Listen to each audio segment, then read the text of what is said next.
This is sassafras, the root beer tree America was told to forget. It flavored childhood drinks, fed settlers, thickened gumbo, and once sold like green gold. But today, people spend $100 on wellness drinks, detox teas, and fake natural flavors, while the real tree is still growing near backyards, trails, and old fence lines. And here's the strange part. The leaves stayed in the kitchen, but the roots became a federal problem.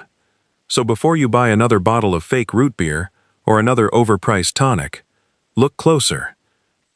Because sassafras is not just a tree. It is the story of how America lost one of its own native plants in a single generation. Section 1.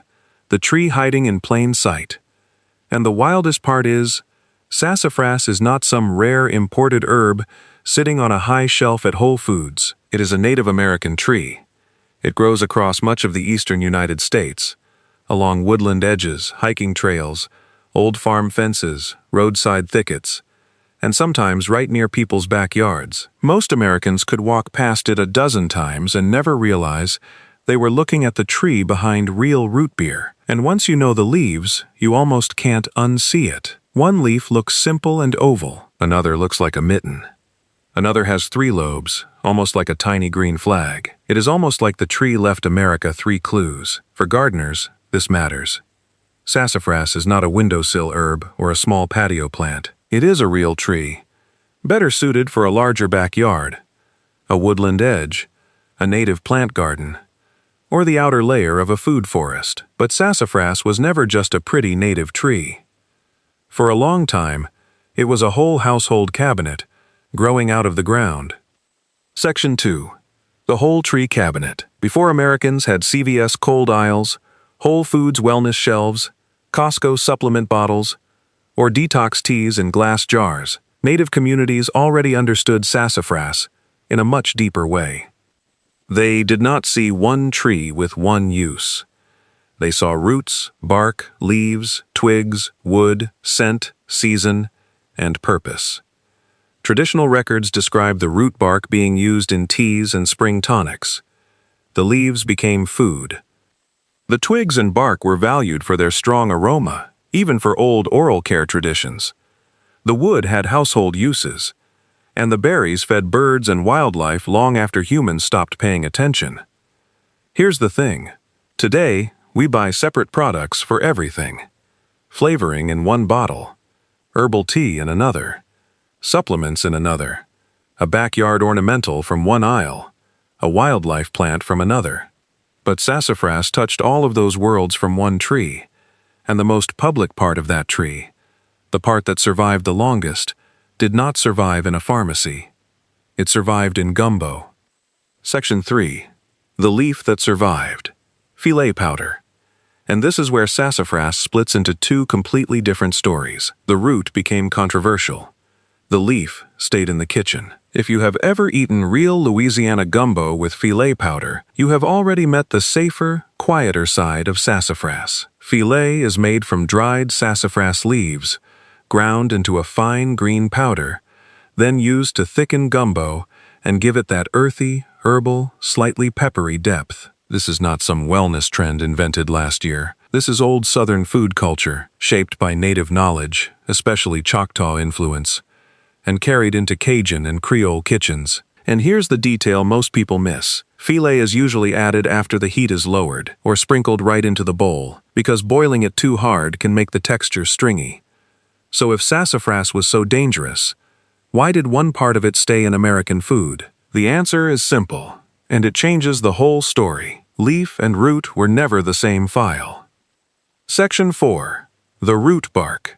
The forbidden flavor. But the root bark was different. That was where the old root beer magic lived. That deep, sweet, spicy smell people once associated with homemade root beer, spring tonics, country stores, and grandmother's kitchens came mostly from the root. It was the part people remembered before root beer became a flavor made in a lab. But here's the thing. The same part of the tree that carried the flavor also carried the problem. The root carried the flavor. The flavor carried saffrole. And saffrole carried sassafras into federal law. Historically, people brewed the roots and used them in old household traditions, but that tradition is exactly where the modern legal story begins, because once regulators stopped seeing sassafras as a tree and started seeing it as a chemical source, everything changed. And before the government ever got involved, business got involved first. Section 5.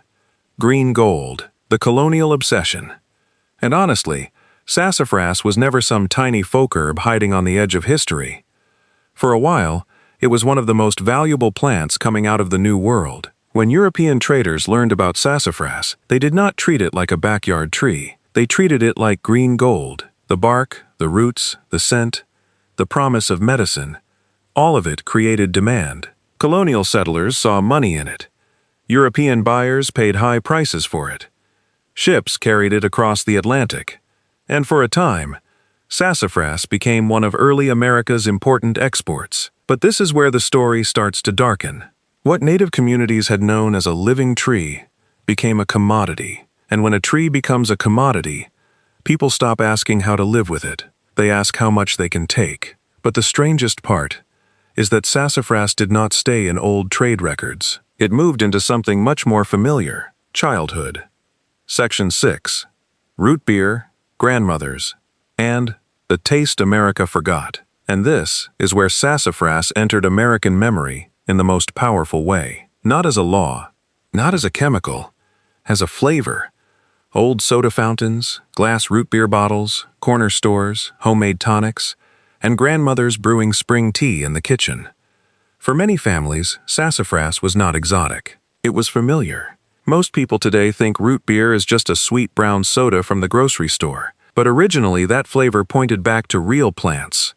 Roots, bark, herbs, wintergreen, spices, and old household recipes. You can buy root beer at Costco today and never taste the tree. A century ago, that flavor pointed back to real roots in American soil. And that is what makes this story feel so strange. America did not just lose a medicinal plant. It lost the real source of a childhood flavor. Then, in 1960, the flavor America grew up with suddenly became a liability. The official reason was safety. But the paper trail gets stranger the deeper you go. Section 7. The FDA file. When a tree became a chemical risk. In 1960, sassafras hit the wall. But here's the thing. The FDA did not go into the forest and ban the tree itself. Sassafras trees kept growing. The leaves still turned gold in the fall. The roots still sat under the soil. What changed was how the government classified the compounds inside it, especially saffrol, the aromatic oil tied to sassafras root bark and real root beer flavor. This is where the government stopped looking at sassafras like a tree and started looking at it like a chemical risk. Animal studies raised concerns about liver damage and cancer risk, and once saffrol became the focus, foods and drinks made with added sassafras oil, saffrol, or root bark flavoring were pushed out of the commercial food system. So root beer companies adjusted. They switched to artificial flavoring, wintergreen, or saffrol-free extracts. The industry survived. Root beer survived. But the real root disappeared. And for most families, that was enough to break the chain. Grandmothers stopped brewing it. Kids stopped tasting it. Stores stopped carrying the real thing. And then came the second file, the one that made the sassafras story much bigger than food safety. Section 8. The DEA file. The oil that changed everything. And this is where the story gets even stranger. Because saffrol did not stay inside the food safety file. It entered the drug enforcement file. The same aromatic compound that helped give old root beer its signature smell also became important to federal agencies for a completely different reason. It could be misused as a controlled chemical precursor. Now, to be clear, the tree itself was not banned. You can grow sassafras. You can walk past it in the woods. You can plant it in the right backyard or native garden. But the concentrated oil and saffrol-rich materials became a very different story. The government could not ban every sassafras tree from Maine to Texas, but it could control the compound. And that is how a native tree became a federal paperwork problem. Not because every leaf was dangerous, not because every gardener was doing something wrong, but because one chemical inside one part of the tree crossed into a system built around control, enforcement, and suspicion. So America ended up with this strange split. The leaf could remain in gumbo, the tree could remain in the forest, but the oil became something watched, restricted, and regulated. And that created one of the strangest compromises in American food. Section 9. The strange compromise. The flavor without the tree. So America made a compromise. Root beer did not disappear. The bottle stayed on the shelf. The foam still rose in the glass. The flavor still reminded people of summer, diners, drive-ins, and childhood, but the tree behind that flavor was quietly removed. Manufacturers turned to artificial flavoring, wintergreen, and saffrool-free sassafras extracts, versions that could imitate the memory without carrying the same legal problem. And here's the strange part. The flavor could stay only after the controversial part was removed. America kept the taste, but lost the relationship with the plant. People could still drink something called root beer, but most had no idea it once pointed back to a real native tree. Real roots, real bark, and real household knowledge. That is how a living tree became a flavor profile. A tradition became a label, and a native plant became something most Americans only know as a soda. But while the bottle changed, the tree kept growing. Section 10. The good side America forgot. Wood, wildlife, and old homes. But sassafras was never only about root beer, tea, or regulation. That is the part America forgot. This tree had a whole other life in the landscape and in old homes. Its wood was light, aromatic, and useful. People used it for furniture, fence posts, buckets, small boats, and old household pieces. In some places, sassafras wood even had a reputation for helping keep insects away, which made it valuable for bedsteads and cabin floors. And outside the house, the forest still knew what to do with it. Birds ate the dark blue berries.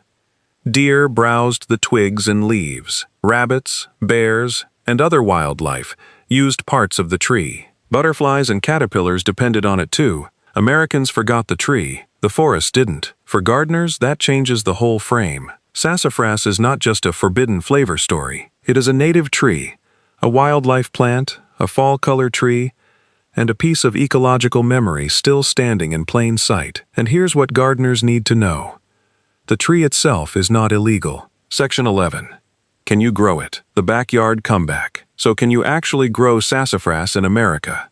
Yes, and that is one of the most misunderstood parts of this story. The tree itself is not illegal. In the right region, sassafras can be grown as a native tree in a larger backyard, along a woodland edge, inside a native plant garden, or as part of a naturalized food forest border. It likes full sun to part shade, and it does best in well-drained soil. But here's the thing. This is not basil in a patio pot. Sassafras grows into a real tree, sends down a deep taproot, and does not like being moved once it gets established. It can also send up root suckers, which means it may form little colonies if you let it. So for small apartments or tiny patios, it is probably better to learn to recognize sassafras than try to grow it long term. But if you have the space, the idea is powerful. You might spend $100 on supplements or imported wellness powders, but that same $100 at a local nursery could start a native plant corner that teaches you more than any bottle ever could. This is not just about health. It is about control, knowing what grows where you live. But the comeback has to start with knowledge, not misuse. Section 12. Remember the tree, not just the controversy. But this is important. Remembering sassafras does not mean pretending the controversy is not real. It does not mean making root teas, extracting oils, or ignoring the saffrool problem. That is not the point. The point is learning the difference. The leaf is not the same story as the root. The tree is not the same thing as the oil. A native plant in your backyard is not the same thing as a concentrated chemical product. And honestly, that difference matters. Because when people forget the difference, they either fear the whole tree or misuse the wrong part of it. Neither one preserves the knowledge. So maybe the comeback starts simply: learn the leaves, learn the history, grow responsibly, and respect the boundaries. Learn the difference before the difference disappears. Because sassafras was not erased in one cut. It was separated piece by piece. Comment below. Have you ever seen sassafras growing near you or tasted real gumbo fillet? And subscribe for more forgotten plants, old foodways, and native knowledge hiding in plain sight.